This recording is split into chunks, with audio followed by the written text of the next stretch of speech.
Jennifer Pulley, and welcome to NASA Connect, the show that connects you to math, science, technology, and NASA. I don't know how you deal with stress after a long day at school, but for me, after work, I hit the gym. You know, stress can be caused by many things, such as being overworked, mentally tired, or just overwhelmed by our daily lives. In fact, how many of you get stressed out over an important test? I get stressed when I don't have enough time in the day to complete all my work. Does that mean that stress is a bad thing? While too much stress can be damaging to the body, too little of some kinds of stress can also be harmful. Let's look at 3 types of stress. The first is called physical stress. Activities like walking and carrying textbooks are physical stresses. The second stress, called mental stress, involves activities like doing math problems or taking quizzes. The third type of stress is called emotional stress. It can be either good or bad, like winning Science Student of the Year or receiving a bad grade on a test. Our bodies, including muscles and bones, require some physical and mental stress or good stress to be healthy and grow. In today's program, we will focus on good stress and how to build better muscles and bones. We will also learn how NASA researchers collect and analyze data to better understand how our muscles and bones are constantly changing, especially in a microgravity environment. That's RJ.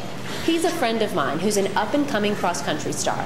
He had an injury a few months ago, but I think his injury and today's program have a lot in common. RJ, what's up? Hey, Jen. I tore a muscle in my leg and I've been immobilized for a few months. I'm trying to get my leg strength back to where it was before the injury. Well, you know, it looks like you were doing some rehabilitation. How's that going? I'm really struggling. In fact, I've been struggling for the past 2 weeks. I'm keeping a log of my workouts. I can't figure out if my rehab's on target. You mean you're having trouble analyzing your data? I think so. Well, I think I can help you and your leg out. You know, data analysis is the math focus today. So you mean my leg is going to be the focus of this program? I guess you could look at it that way, RJ. To better understand your leg injury, yes, you do need to understand data analysis. Now, before we help RJ out, there are a few things that you need to know. During the course of this program, you will be asked to answer several inquiry-based questions. After the questions appear on the screen, your teacher will pause the program to allow you time to answer and discuss the questions. This is your time to explore and become critical thinkers. Students working in groups, take a few minutes to answer the following questions. Number 1, what is data? List some examples of data. Number 2, where do data come from? Number 3, why do data need to be interpreted? Compare your answers to all 3 questions with other groups in your class. It is now time to pause the program. So, did you come up with some good answers? Good job. Data are the facts, figures, and other evidence gathered through observations. You might collect data on the number of boys and girls in your math class, the types of animals in a local zoo, or the average monthly temperatures where you live. Besides collecting your own data, you might be able to find data already collected in journals, newspapers, almanacs, or even the internet. Once you collect the data you need, then you must interpret or analyze that data. At NASA, researchers are constantly on the lookout for patterns that can help them understand how things work. By analyzing data, they can describe relationships between and among numbers and the scientific principles they are investigating. Before you analyze the data, it's very helpful to arrange the results in an organized way, such as a chart. Graphing your results will help you visualize your findings. By organizing and visualizing the data, you can look for patterns and trends. For example, let's take a look at RJ's data. RJ, what do you have for us?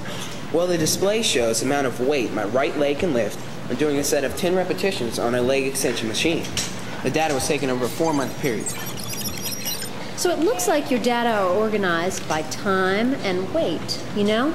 A scatter plot would be an awesome graph to use to help you analyze this data. A scatter plot? Yes, a scatter plot is a graph that shows the relationship between two variables like time and weight.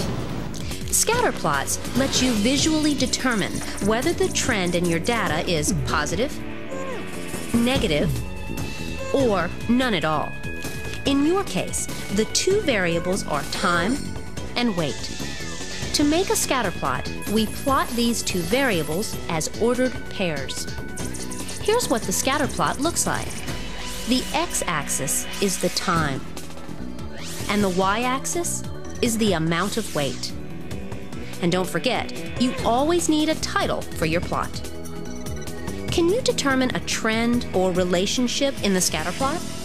In other words, does the data show a positive trend, negative trend, or no trend at all?